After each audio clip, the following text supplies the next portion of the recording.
কিপটে আমি দেখো কিপটে হয়েছে। এই যে আমাদের বকু সোনা, আর এই লাড্ডুগুলো এবারে আমার মাসি পাঠিয়েছে। আর আমাদের ঘরে কালী পুজোর দিন হচ্ছে আঙুর কলা পাতার মধ্যে হাতে বানিয়ে নিয়ে ঠাকুরের কাছে দিতে হয়। তারপরে ঘরে যে সন্তানরা আছে ওই সন্তানরা গিয়ে সবার কাছে বাথরুমে, তারপরে হচ্ছে বাড়ির পাঁচিলে, ছাদে, স্নানঘরে এইসব জায়গায় গিয়ে দিয়ে। কিন্তু আবার এই প্রদীপগুলোই পরের দিন নিয়ে জ্বালানো হয়ে গেলে পরের দিন কিন্তু আবার রিটার্ন নিয়ে আসতে হবে, কারণ হচ্ছে এইগুলো আবার পুকুরের জলে ভাসিয়ে দিতে হবে। এই প্রদীপগুলোর বাবা মাটি নিয়ে আসে। আর আমার বড় মেয়ে কিন্তু প্রত্যেক বছরেই বানায়, যতদিন ও বড় হয়েছে। আর দিওয়ালির দিন কিন্তু মানে কালী পুজোর দিন কিন্তু মানে ঘরটা এত সুন্দর লাগছিল, চারিদিকে আলো ছড়াছড়ি, প্রদীপ জ্বলছে, দিনটা সত্যি খুব ভালোই লাগছে। তোমরা এই কালী পুজোর দিনটা কেমন করে কাটাও আমায় কমেন্ট করবে। এই যে তোমরা মিষ্টির থালা দেখছো, মিষ্টির থালাটা কিন্তু আমার মাসি যখন তারাপীঠে গিয়েছিল না, সবাইকে গিফট এনে দিয়েছিল। আর এবারে মিষ্টিটাও কিন্তু মাসিরই দেওয়া, সেই দিয়ে আমরা পুজো দিয়েছিলাম। আর এদিকে দেখো আমার বড় সুন্দর একা একা ঢোল বাজিয়েই যাচ্ছে, নিজে নিজেই সেজেছে। আমি তো রান্নার কাজে ব্যস্ত, সাজিয়ে দিতে পারিনি। তো ও খালি বলে নিয়েছিল কি পরবো, আমার তো ড্রেস সিলেকশন করে দিয়েছি। ও কিন্তু নিজেই সেজে গুজে বোনকে সাজিয়ে আবার পুজো মণ্ডপে চলে এসে দেখো নিজে নিজে কি সুন্দর ঢোলটা বাজাচ্ছে। আর আমার এক ভাই ওকে ক্যাপচার করেছে, এটাই তোমাদের সঙ্গে একটু শেয়ার করে নিলাম।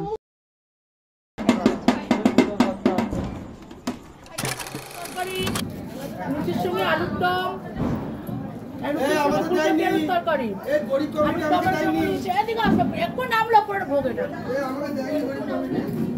চাটনি, পাঁপড়, এখনো মেনুটা হয়নি, মানে নামিনি ওপর দিয়ে, ঠাকুর স্বয়ং ভোগ দিয়ে তারপর নিচে নামানো হলো। তো আমি তোমাদের ওপর দিয়ে নিচে নামলো, তারপরে তোমাদের দেখাচ্ছি। ঠিক আছে বলো ভিডিও। মিষ্টি মিষ্টি কই, খালি আলু শুকনো আলু দিলে হবে বল?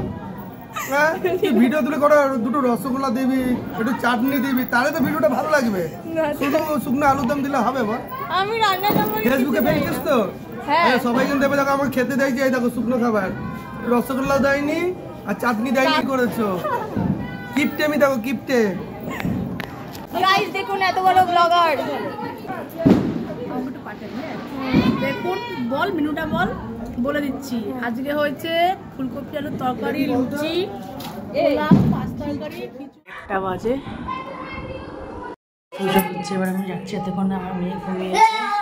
তখন রাত বাজে একটা, আর্ধেক রাত্রেবেলা, যেহেতু আমাদের সারা রাত পুজো হয়, তাই জন্য দেখো আমাদের পাড়ায় সবাই মোটামুটি জেগে আছে, বিশেষ করে হচ্ছে লেডিস গ্যাংগুলো।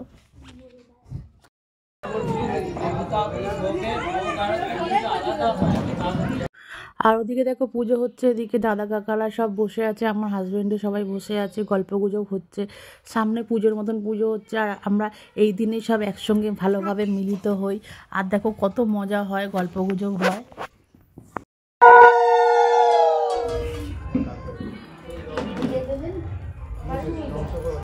আর দেখো এদিকে হচ্ছে মায়ের ভোগের থালা, তোমাদের দেখিয়ে দিলাম। এটা প্রত্যেক বছরই আমাদের কমিটিতে দেওয়া হয়। আর এদিকে 108টা প্রদীপ দেখো জ্বলেছিল, আর যখন জ্বলে না প্রদীপগুলো একসঙ্গে, এত সুন্দর লাগে দেখতে, আর কি বলবো।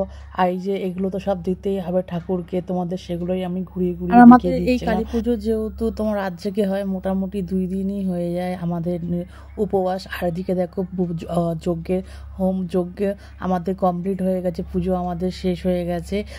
তখন হচ্ছে সকাল ভোর 5টা।